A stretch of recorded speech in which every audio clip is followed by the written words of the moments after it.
There was a question online about Smith Avenue and how we could stimulate development along that street. Certainly it's important to me since I live just a few blocks off of Smith Avenue.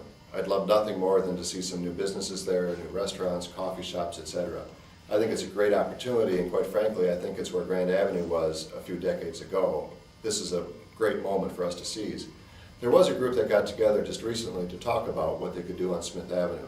Look at the opportunities, look at who's developing along those kind of commercial corridors, and figure out what we can do.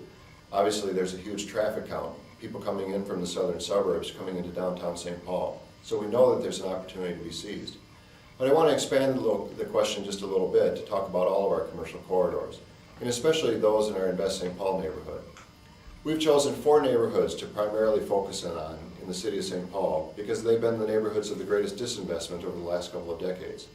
The Frogtown neighborhood, North End along Rice Street, the 2 neighborhoods over on the east side, Dayton's Bluff and Lower Payne-Phelan, are in desperate need of assistance from the city of St. Paul, but not just from the city, from all of our community partners. Too often we used a one-pronged strategy for a multi-pronged problem. We needed to make sure that we were figuring out ways that we could partner, use all of our city resources, yes, but also our community resources. Who were the foundation partners? Who were the community development partners? Who were the faith-based groups that might want to participate in some of the things that we were doing? How can we use our public works department to reinvest in those neighborhoods in a different way?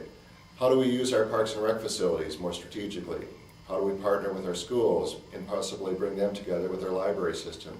Looking at ways that we can improve the quality of life for everyone in those neighborhoods, to provide opportunities to close the achievement gap, for families to open up a new business, for people to come into those areas and invest in a home and feel confident that they'll be safe and that those neighborhoods will be vibrant.